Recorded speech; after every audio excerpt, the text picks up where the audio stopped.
Welcome to the broadcast, and these are the stories. A post-mortem conducted on the bodies of Charity Kemboi and her son killed under mysterious circumstances has revealed the two died due to lack of oxygen in their bodies. Government pathologist Johansen Oduor, the victims said, were suffocated before meeting their untimely death. Our reporter Jeff Khaemba with more details on that story. There were injuries on the neck and on the face. And he had what is called cyanosis, which indicated that there was no oxygen in the body when he died. So I concluded that the boy died because of what is called smothering. I think it was a hand or some clothes was placed on the mouth and nose to deny him oxygen. Same as the mother, same mechanism. Right, of course, now moving on, hundreds of mourners have braved early morning showers in Kisii and turned up to bid farewell to the late Bonchari MP John OYIOKA. The burial service held at Itieru Boys High School grounds at Suneka in Kisii County has attracted a host of political leaders. Among them is ODM party leader Raila Amolo Odinga. The legislator, who was 71 years of age, died at HAGUE Hospital in Kisumu, where he was undergoing treatment. Dagoretti North MP of Parliament Simba Arati and South Mugurango MP Silvanus OSORO have met for the first time in the service since their incident in the burial service of the Kisii Deputy Governor Josh Mangi's father. The journey to a referendum is usually taking shape by the day, with the President Uhuru Kang'ata and Raila Amolo Odinga starting campaigns to popularize the said report. This is after over 40 county assemblies under the Super Tuesday wave saw the report through, which is currently at the doorsteps of the National Assembly as well as the Senate. Thousands of mourners have braved the early breeze to bid farewell to the late Bonchari MP John OYIOKA. The burial service held at Itieru Boys High School grounds at Suneka in Kisii County has attracted a host of political leaders. Among them is ODM party leader Raila Amolo Odinga. Manake unajua mimi na Uhuru tulikuwa tunakaa pamoja. Akaniambia mimi ati county za milima zote 10 zitapitisha BBI Jumanne ambayo inakuja. Mimi nikamwambia ikiwa kama itakuwa hivyo, na hakikisha wewe kwamba counties 11 upande ya magharibi watapitisha siku hiyo. Ilikuwa 6 Nyanza, 2 Western na 1 Trans Nzoia. Alafu vile vile kule pwani itapita na Nairobi itapita. Ndio mimi nikasema ni Super Tuesday. According to political pundits, the passage of the BBI bill by over 40 county assemblies across the country has become the latest political dog whistle, with many looking at it as an indication of regional support ahead of the 2022 race for the president. Vijana wanaweza kukopesha pesa na ulipi riba mpaka miaka 7 ili biashara yako iweze kunawiri. Hiyo ni tofauti kubwa sana ukifananisha na yule mtu ambaye anakuja kuambia wewe mtu mdogo, siji mambo ya mkokoteni, siji mama mboga, siji mambo ya wheelbarrow. This even as the Deputy President William RUTO continues to water down the report, as Baringo and Nandi county assemblies are the only 2 counties that have rejected the bill. What I am requesting my fellow leaders ambao tumeketi hapa na wengi ambao tumeketi hapa wako kwa wamekuwa wakisupport mlengo ya BBI. Kuna kitu moja ninawaomba tafadhali. Tuliambiwa there is no single amendment on BBI itafanywa ikishapita kwa assembly. Hiyo constituency ya Bobasi, at what point is it going to be amended ndio ingie hapo ndani? Kwanza MCS, ndugu zetu ma MCS wote katika county ya Kisii, Nyamira na Kenya mzima, tunataka turudishe shukurani kubwa kwa sababu ya kupitisha BBI. Kwa sababu unajua tulikuwa tunadhania ile upinzani ilikuwepo, kumbe ilikuwa ni moto wa makaratasi. Meanwhile, the burial service also doubled up to be a succession battle to succeed the late MP. The legislator, who is 71 years of age, died at HAGUE Hospital in Kisumu, where he was undergoing treatment. Kwa hivyo sasa mimi kitu nitawacha Our Excellency President of the County, na tukiwa na baba hapa na wachumbe na wakuu wa serikali mkiwa hapa leo, mtuchagulie Bonchari mwenye watawaambia. Right now, going back to our top story with more information, a post-mortem conducted on the bodies of Charity Kemboi and her son, killed under mysterious circumstances, have revealed the two were to die due to lack of oxygen in their bodies. Now, government pathologist Johansen Odor said the victims were suffocated before meeting their untimely death. Our reporter Jeff Kayamba with more details. Questions continue to linger into the death of Charity Kemboi and her son Alan Kipngetich at the government quarters apartments along Jogo Road in Nairobi. Families of the deceased are still crying for justice following the revelation that their loved ones were suffocated. There were two adults, one male and one female, and one boy. The age, which I estimated, was around 12 years old. So for the boy, there were injuries on the neck and on the face, and he had what is called cyanosis, which indicates that there was no oxygen in the body when he died. Johansen Odura, government pathologist, after a long day examining the cause of the death, came out with shocking answers, revealing how the two were killed. I concluded that the boy died because of what is called smothering. I think it was a hand or some clothes was placed on the mouth and nose to deny him oxygen. Same as the mother, same mechanism. However, for the gentleman, what I found were some superficial injuries on the upper arm, on the abdomen, and both arms and the abdomen. However, what killed him, because when I look at the body, there was what we call cherry red discoloration of tissues. This discoloration, we usually find it when someone died because of carbon monoxide poisoning. So what actually killed this gentleman was carbon monoxide poisoning. The third casualty, who is a male adult, only identified as Kevin, who was also found dead in the house, died from carbon monoxide poisoning and had some injuries on his arms and abdomen. The bodies of Charity Kemboi and Alan Kipngetich were found on the floor in the bedroom, while the body of Kevin, the male adult, believed to be a university student, was found in the toilet in a sitting position, with his hands and legs tied together using a laptop charger cable. There were actually ropes, which look like electric cables, which were tied on the gentleman, on the wrist and on the ankles. It's difficult to establish whether they were self-tied or by someone. However, they look loose, so it could be either. That's very, very clear that he died because of carbon monoxide poisoning. Yes, and I've gotten information that there was some GECO which was found next to him. The autopsy by Johansen Odor comes after the homicide detectives and the investigators from the Buruburu police station made a second visit at the one of the bedroom apartment where the three were found dead. The woman had some superficial subcutaneous injuries. This is injuries under the skin of the right upper arm, which you usually see in someone who is defending themselves. When I look at the bodies, the boy and the mother look like they died earlier than the gentleman. The reason being that there was an advanced level of decomposition on the bodies.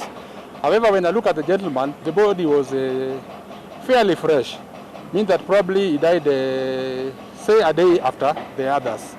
Reporting for Ebru TV, I'm Jeff Kayamba.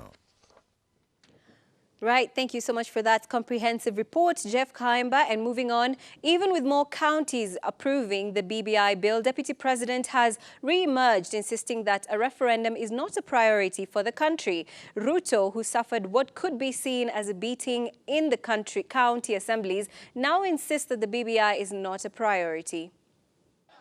Mimi niko area. Si asla ako area.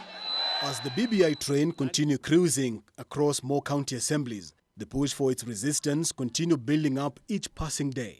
And just days after suffering a humiliating defeat in counties that were thought to lean towards his side, Good things may come to those who wait. the country's second-in-command has re-emerged, maintaining that the BBI is not a priority for the country. Na mimi nataka niwaambie, ile mkataba ya muhimu zaidi kuliko hii tunaandika, ni mkataba ambayo itatupatia nafasi ya kugenerate opportunity, kupatikane kazi, kupatikane biashara.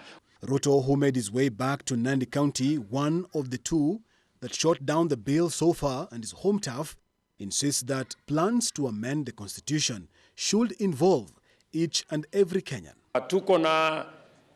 Tuko na harakati ya dharura hii ambayo inaendelea saa hizi ya mambo ya katiba na mambo ingine.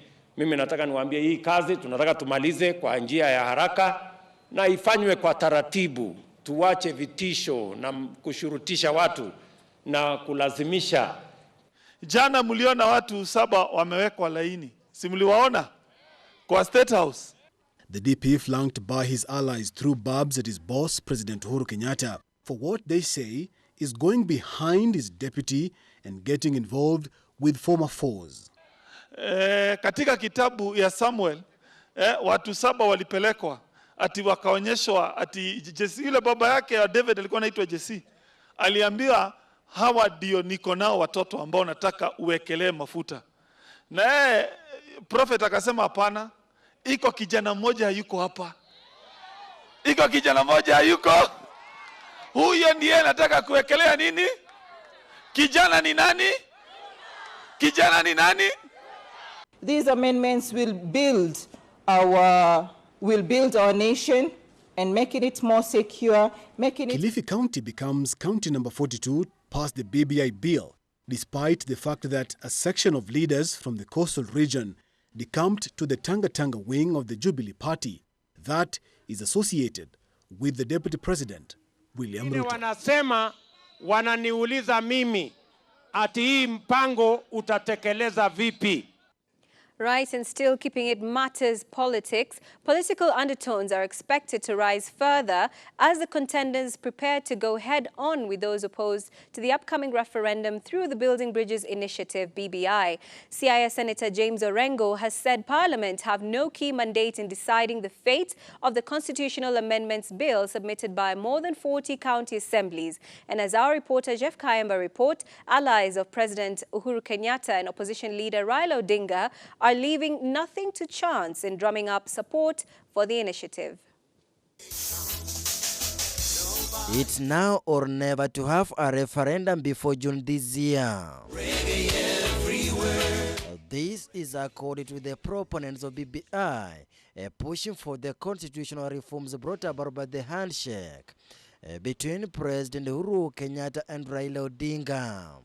Siaya County Senator James Orengo, speaking to Ebru TV, exclusively says the journey to the referendum is unstoppable, and whether Parliament approves or not, the constitutional amendments bill shall not deter the referendum process. Parliament's role is just to give it a dint of approval or a stamp of approval. But whether it approves or not, since it is an amendment of the Constitution through the popular initiative and not through Parliament, whether Parliament, both houses or one house rejects and the other one approves, it doesn't really matter. It will have to go for a referendum. As from now, about 41 county assemblies have endorsed the BBI document. Kule mashinani. Kwa hivyo kina mama wamesema yes kwa sababu Mheshimiwa Spika. The BBI bill seeks to amend at least 58 articles of the 2020 Constitution, but only about 10 requires a referendum. James Orengo, the Nairobi County Women Representative, Esther Pasari, says it's only BBI that will unite the country and resuscitate the collapsed economy. We are starting with the referendum, and then after the referendum, Parliament is going to have a very busy period because they are a package of nearly 18 statutes which Parliament has to pass. But they cannot be passed until the referendum, because if some of them, if you try to amend them now, they'll be deemed to be unconstitutional. Esther Pasari, speaking after the distribution of the NGAF checks to the various groups in the city at Komarok, urged the dissenting voices to join the cause in pushing for the unity purpose. And all the political players also don't use propaganda and cynicism to mislead the country. Now, when it comes to the BBI, we're very pleased with all the counties that passed the BBI. We're also pleased to see that Mount Kenya also understands the value and the benefits of BBI. But to say that we want to separate BBI from Raila Odinga is a myth, because Raila Odinga and BBI is one and the same thing. It's the same as Uhuru Kenyatta and BBI is one and the same thing. BBI, therefore, addresses the deep seated feeling of exclusion of and marginalization of women. This feeling, still ingrained decades after independence, points to mainstream social, cultural and political agreements that prevent us from fully accessing our right. The ODM party members who seems to be the biggest beneficiary of the BBI process are using the journey to campaign for their party boss Raila Odinga ahead of the 2022 polls. So we have to say that the BBI initiative, the counties that have passed it, we're very proud of them. Those who have not, we hope they join the bandwagon, because we should really not have a fight about something that is good for this country. You know, we've had elections that have really become violent. People have lost their lives. People have been maimed. People have raped each other, turned against neighbors. We don't want that kind of politics in Kenya. Addressing a group of the grassroots women at a Nairobi hotel, the leaders led by the Westland Member of Parliament, Timothy Wanyonyi, and the nominated Senator, Beatrice Kwamboka, have teamed up in popularizing BBI process and also the upcoming party primaries. Tumeambia Tanga tunajua wenu, lakini ngojea wetu. Wao wanasema tayari wanajua ni baba, lakini sisi tumesema tunataka baba pia aonyeshe watu kuna democracy ndani ya ODM. Ndio tumeruhusu watu wengine waingie, wachanganye, waende wapikane na baba. By now, a section of the political leaders and the human rights activists under the Linda Katiba banner are the only ones who have teamed up to lead the no campaigns in the country. Reporting for Ebru TV, I'm Jeff Haemba.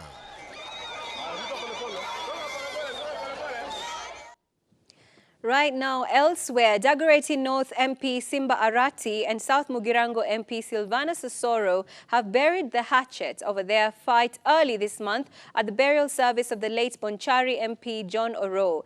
Now, the two legislators turned the burial service of the father to Kisii Deputy Governor Joash Maangi into a brawl.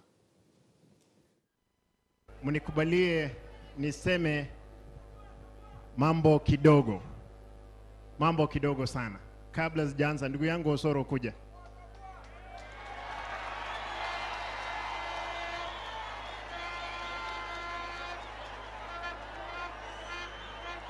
Oyo no mwana omintu.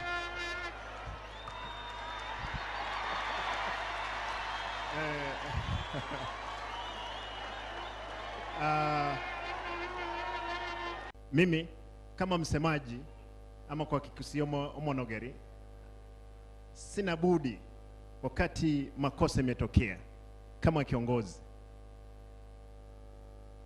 kushikana pamoja, na ndiposa nimemuita ndugu yangu Osoro. Kando na tofauti kidogo ambayo ilitokea kwa matanga moja, leo mmeona kwamba huyu ni ndugu yangu, nakula na yeye na ni kijana mwenzangu na ni mdogo wangu katika bunge, vile vile katika umri.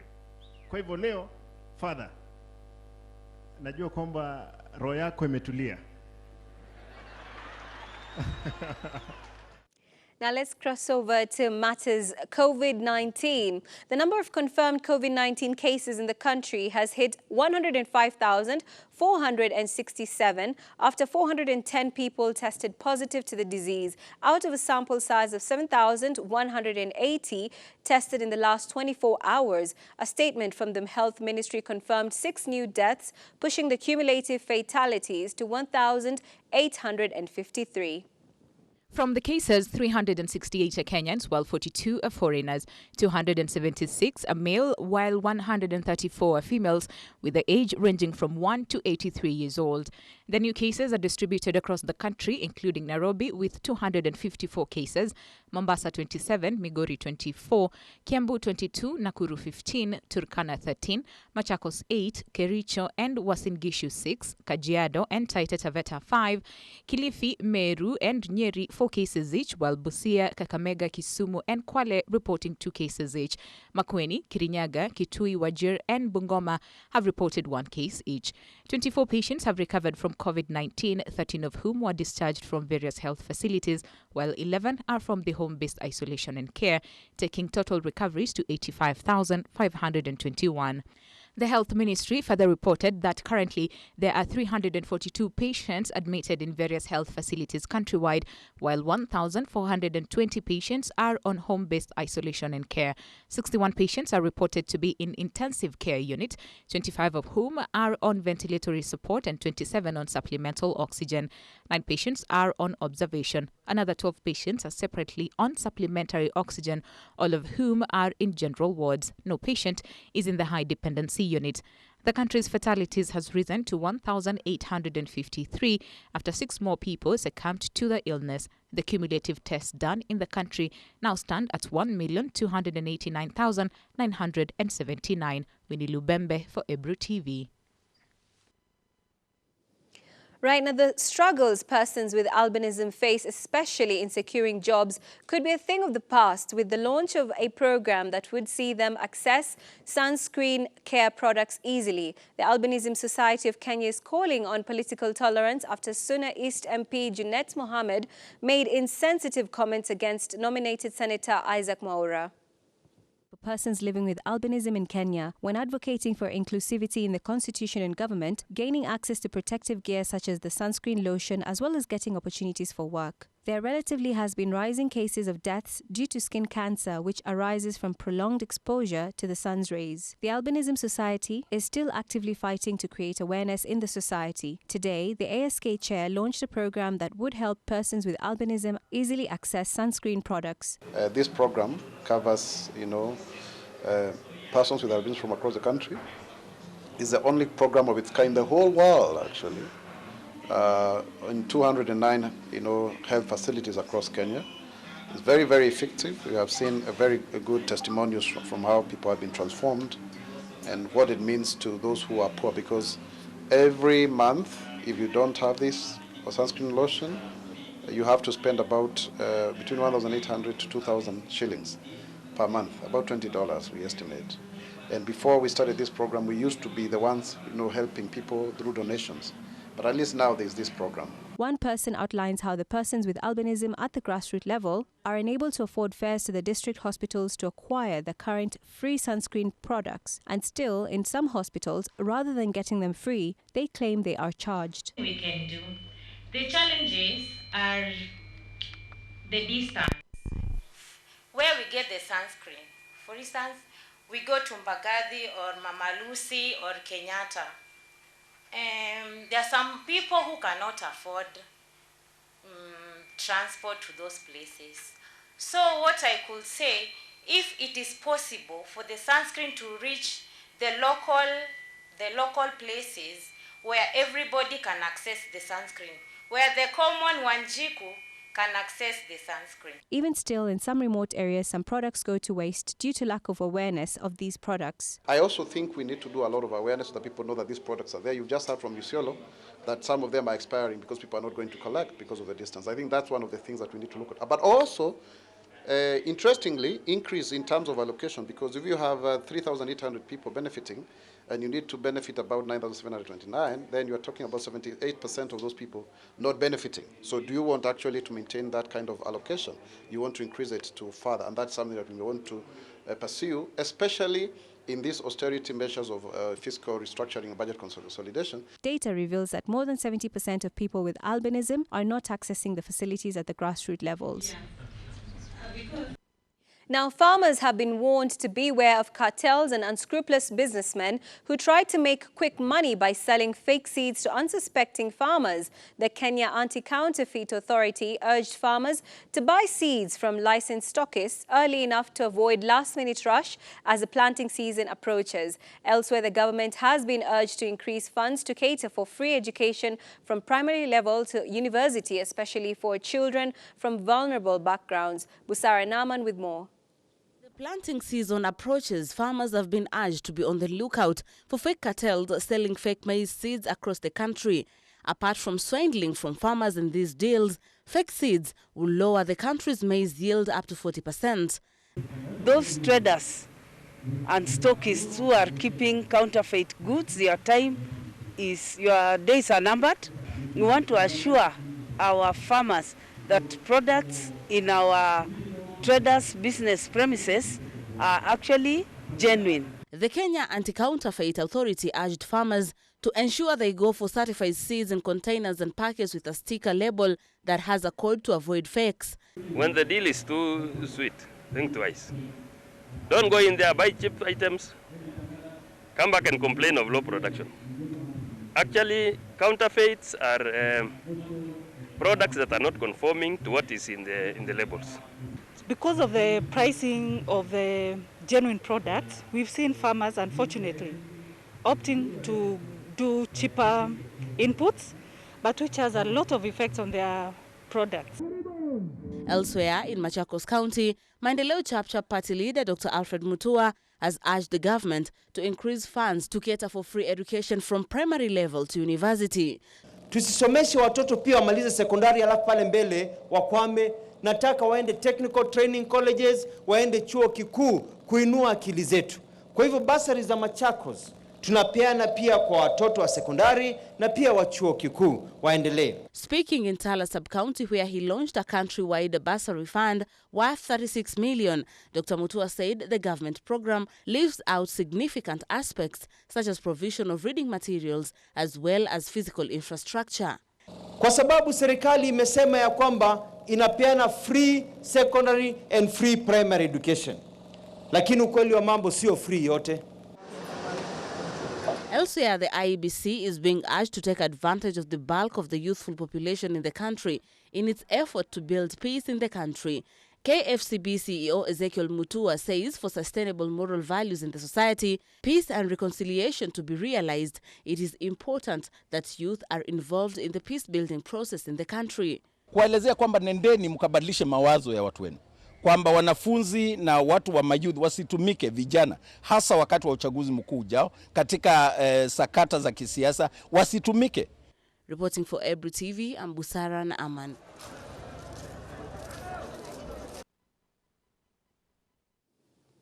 Right now, it's time for us to take a short break. Of course, don't touch that dial. Keep on interacting with us on social media platforms. And when we come back, there will be so much more for you in store. Right, welcome back and thank you so much for choosing to stay with us on Ebru News. Now, as we go on with the news, revelations continue to emerge in the Parliamentary Committee of Public Investments, how companies collided with Kenya Medical Supplies Authority, KEMSA, to swindle public money meant to fight COVID-19 pandemic. While appearing before Abdul Swamad Sharif-led committee, Bennett Ventures Director Molly Jeruto told members of Parliament how she received anonymous calls requesting for supply of COVID-19 commodities. Hassan Oman and Abdi Kafar, the directors Grains dealing with cereals, told MPs that they only heard about KEMSA tenders through media, and by just walking at corridors of the authority headquarters, they came out as millionaires. 29th of April. Right. And since it was an emergency, we had to deliver what was ready immediately, and that was 800 packets in our office. So we delivered 800 packets, translating to 40,000 pieces of masks. So this is 800 by 50? 800 by 50, but so that is 40,000 pieces.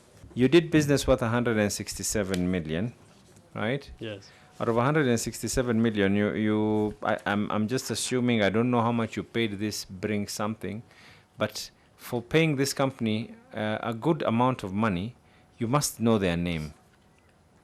What is the name of the company that you took from? Benziang, something like that. Yes. SD company. It's which one? SD company. SG. SDD. SD. Yeah. Osman, I would strongly advise you, I know you're the brave one here in terms of answering, but I would strongly advise you, and I want to tell you again, please refrain from saying something you don't know. No, you know it, but... No, you can't tell us you know it. From SD and Brain Zam is totally different. How do you know it? Okay, yeah. COVID hit China in January. And China was not able to produce at that time. So there were very few very few manufacturers of face masks outside China. And we were one of them in Kenya. So you have records to show that you actually exported to China? Yes, they've gone by DHL, yes. They asked us for a price, we gave them a price verbally. We gave them a price verbally. Yeah. What price had you offered them verbally? Around $20. Around? $20. Per? Pack of 50. That's 2,000 shillings. Yeah, at that time, yeah, it was 2,000 shillings. Yes. 2,000 shillings for a pack of 50. For a pack of 50. Well, that's a very interesting one right there. Of course, more still to come on the KEMSA scandal.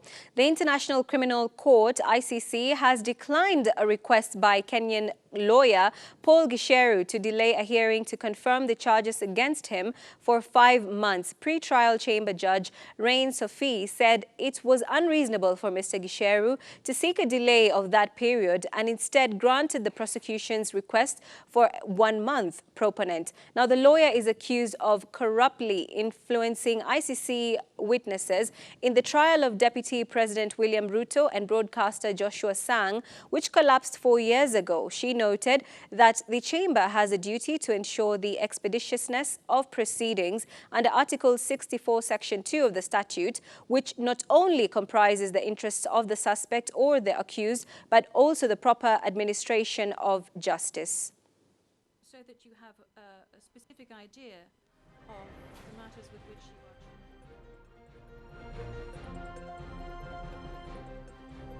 Right now, elsewhere, family and friends of the slain 38-year-old businesswoman Caroline Wanjiku Maina want the police to speed up investigations and bring her killings to justice. They say her final steps are well known and justice should come sooner rather than later. Emotions ran high as family and friends held a night vigil for 38-year-old Caroline Wanjiku Maina, a Nairobi businesswoman who went missing and the body later found in Kajiado County last week. Maina went missing on February 12th after she was last seen at Steamer Plaza in Gara and her mutilated body be later found in a mortuary in Kajiado County. Her car was retrieved in Kangwari following a police investigation. Friends could not hold back their tears as they paid emotional tributes to the late Carol, who was said to have once served as a banker. Carol amenilea kutoka nikiwa 18 years up to 25 years. Yeye ndiye alinileta Embu akanitafutia kazi. And amenilea Carol, mimi naweza sema nimepoteza mama. Hata sio sister. As a Muslim we say inna lillahi wa inna lillahi rajiun. That's only what I can say for Carol for now. I don't want to talk much about her because nikianza kuongea sitamaliza and I don't want it. I consider myself a great businesswoman today because I had a great mentor. She used to tell me, don't rely on your salary because we all know what working for the county is like. Today there's mushahara, tomorrow there's none. And she helped me become a better person. Nominated MCA Agnes Wanjiru, who was also in attendance, promised to help the family of the deceased following their very many years of friendship in the business world. I don't see a reason why Nikki should ever sleep hungry when I'm alive. The family should remember this. If there's someone you will have to call first, and this is before God and before you today, please just call me when there's a need for Nikki and when there's a need for Mitch. I promise, just like I've been requested, I will take care of the boys. I will step in as a mother, just like she did to me. And with all your support, Najua, I will make it. And like Carol used to say, manze, tutatoboa, sindio? Lazima tutoboe. The motive of the killing remains uncertain as investigations intensify. Already 4 suspects linked to the murder have been arrested. The 4, Mercy Gitiri, Edwin Otieno, Stephen Odwar and Samuel Okoth, were arraigned before Kibera Senior Resident Magistrate. The case has since then been taken over by DCI Nairobi Area Crime Research and Intelligence Bureau, working alongside Dagoretti-based detective. Investigations established that prior to the kidnapping, Ms. Maina had withdrawn 350,000 shillings from her account before meeting the first suspect, Edwin, at Ngara for a business deal. She had also made a call to one of her friends detailing a meeting with Edwin, who was to guide her into boosting her Steamy Sacco shares with the withdrawn amount. Maina's body had physical injuries on both wrists and its entirety, and with her eyes plucked out of their sockets. She will be laid to rest at Kang'ata in Murang'a County as friends wait in earnest for Carol's killers to face the full force of the law. Mile Kisenya for Ebru TV.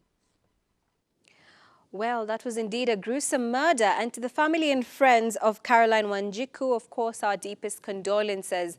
Now, moving on, the Makueni County Police Administration has been accused of laxity in combating defilement, sodomy among schoolboys, and sexual harassment cases in the county. This is according to Makueni Deputy Governor Adelina Mwau, who stormed in Makueni Police Station decrying of delayed justice.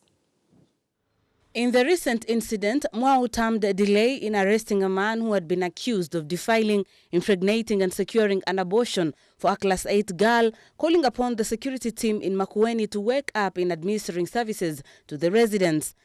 Kwa hivyo ikiwa mtoto ana disability na umemchukua na unataka kumlinda, make her safe.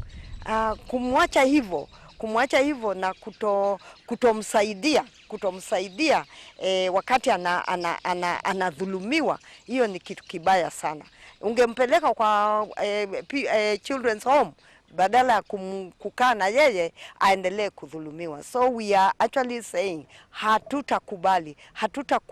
According to the girl's aunt, they reported the case to the children's department last week and they were sent to Makueni police station where they were told to seek for tests at Makueni Referral Hospital. Mtoto alianza kucomplain anambrit sana.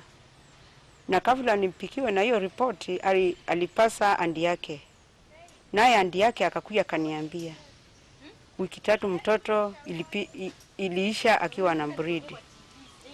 Nikachukua hatua kama mzazi kumpeleka kwa watoto kwanza FIDA. Nikaenda nikawaelezea, kutoka hapo wakatufuati police station, Makueni police station. Tukakuja tukapika report.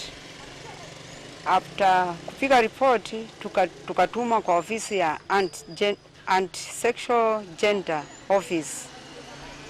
The girl had revealed that she had been getting sexually abused by a farmhand in the home of her uncle where she has been staying since 2019. She, however, hinted that she had been getting served with abortion pills whenever she got pregnant.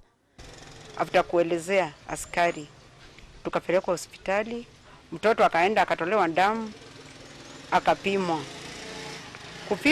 Kipimo ya kwanza haikuleta results na juu alikuwa na breed sana. Daktari akatueleza kwamba hata kulala na mtu iwezi fanya mtoto ambridi, apikwe skani ionyeshe kama kuna ugonjwa. Skani kukuja, results za skani kuletwa ikasoma abortion. Following the crime, Makueni Police Commander on Friday morning, through a widely shared police report, indicated that they had arrested 2 suspects, the farmhand and the wife to the victim's uncle. Hizo mandawa haijulikani alipewa kwa muda gani, juu ni mtoto ambaye huwezi muelewa haraka. Mtoto hawezi eleweka haraka. Anaongea polepole, tena anachukua muda kujibu swali. So hatuwezi jua hizi ndawa alitumia kwa muda. This comes a few weeks after several boys from Titwandei Primary School were sodomized and only one person has since been arrested while others are on the run. Busara Naman for Ebru TV. Now that, of course, is a very sad occurrence right there, and we are hoping that justice will be served. Now moving on, child advocates in Nigeria estimate that tens of thousands of young people have been orphaned by Boko Haram militant attacks, but some of them are finding reason to be hopeful about their future. Voice of America's Haruna Shehu reports. It is Monday morning in Nigeria's northwestern state of Sokoto. 13-year-old HAGUE and younger brother Muhammad are getting ready for classes at UK Jarma Academy. They and roughly 160 other youths were brought here after Boko Haram insurgents killed their parents. Good morning, how are you? Sit down. Most were very young when their parents died. Some retain vivid memories of violence. My father was with my stepmother having his meal when someone called him to come outside. Gunmen hit him with bullets. He was taken to my mother. He looked at me and later died. My mother died days later of shock. Ibrahim Ismail also witnessed his father's mother. We were heading home from the market. Some passers-by warned us to go back because Boko Haram militants were attacking the community. But the Boko Haram cut and beheaded my dad. And I started crying. When I grow up, I want to be a soldier to avenge my father's death. Since emerging in 2009, the Boko Haram insurgency has opened tens of thousands of children in northern Nigeria, Borno State officials say.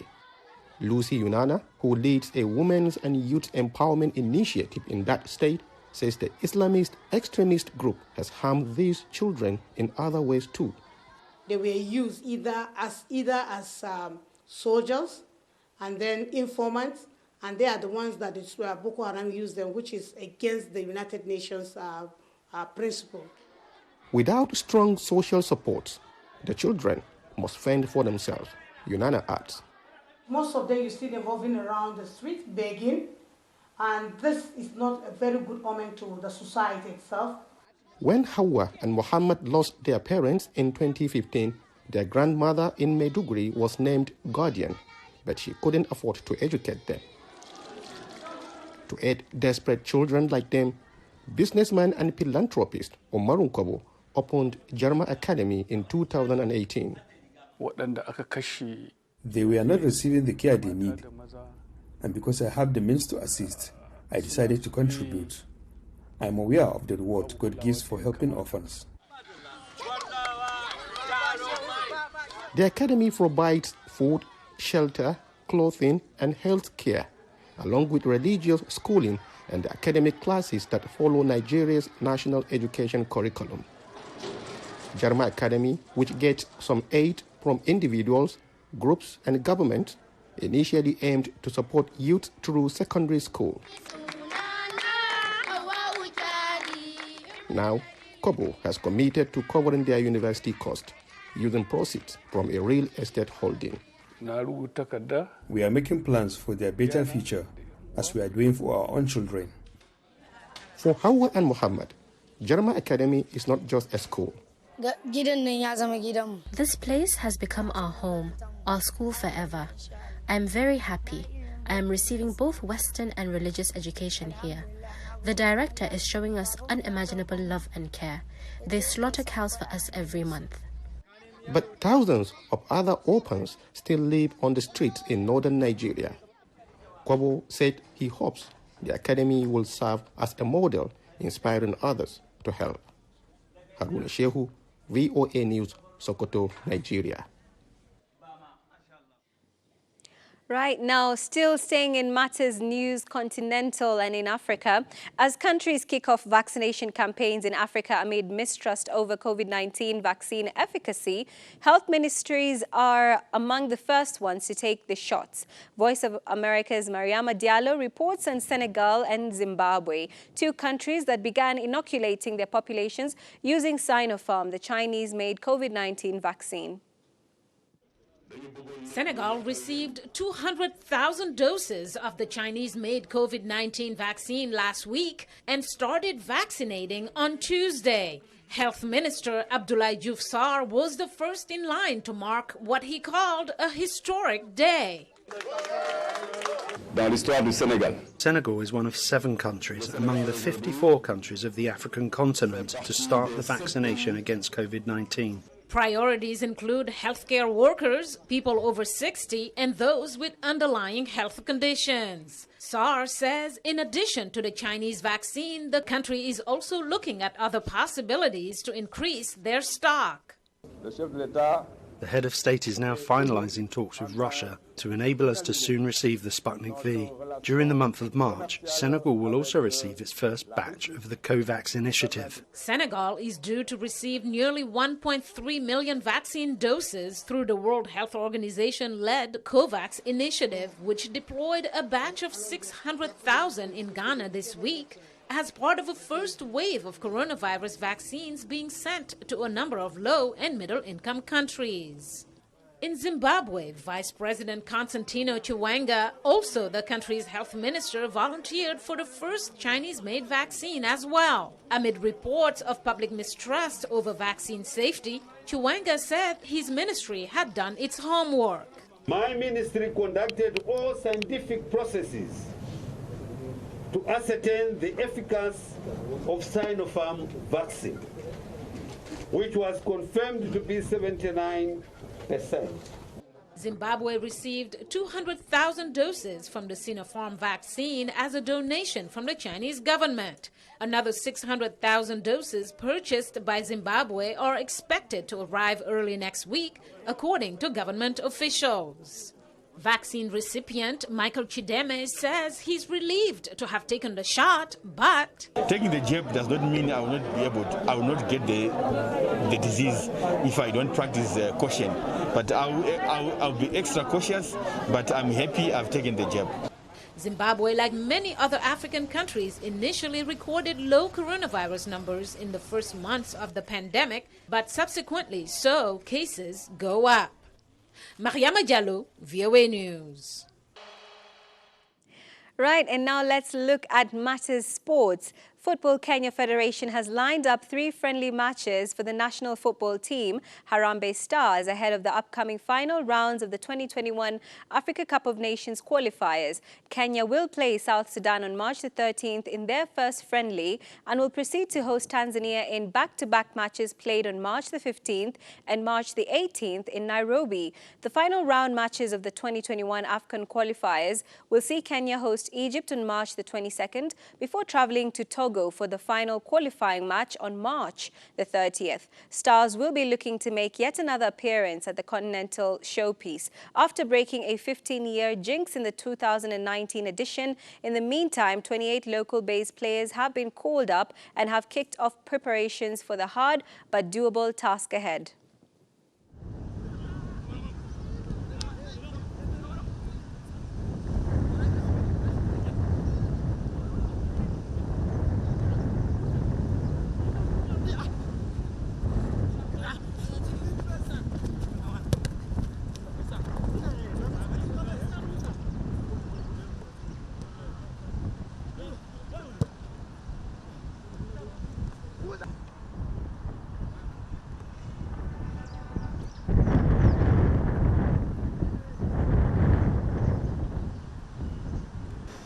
Now let's take a look at hockey. The Kenya Hockey Premier League will kick off on April the 3rd. Kenya Union Hockey, that's KHU, has announced that KHU suspended all its leagues in March last year following the confirmation of the first coronavirus case in the country. Now, a year later, KHU Secretary General Wycliffe Ongori said they are now ready to resume action with only the top flight league as the super and nationwide leagues remain suspended, while most sporting activities in the country have already resumed. Ongori said the nature of the sport and as stringent protocols set by the Ministry of Sports led to their cautious approach to league resumption.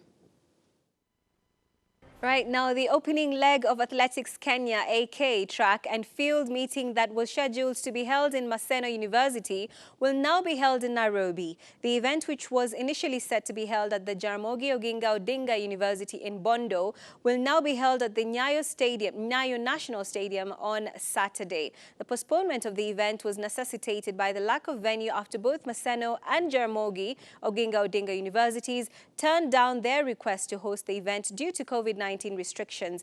The second track and field meeting is planned for March the 12th to the 5th to the 13th in Embu, with the third and final leg scheduled for April the 2nd to the 3rd in Mumias. The weekend meeting will thereafter culminate in the national champions that will also double as the trials for Africa Senior Athletics Championships planned for June the 1st to the 5th in Algiers, Algeria.